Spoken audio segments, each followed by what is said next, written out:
যে এটা রাষ্ট্রদ্রোহী মামলা।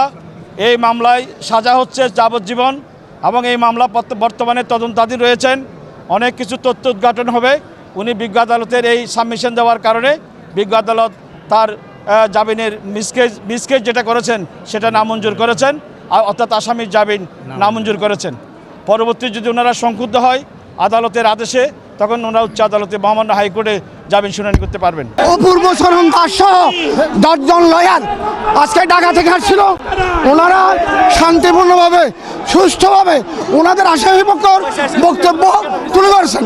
রাষ্ট্রপক্ষ যেহেতু এই মামলা যাবজ্জীবন কারাদণ্ডের মামলা, রাষ্ট্রপক্ষ জামিনের মতন নামঞ্জুর করেছে।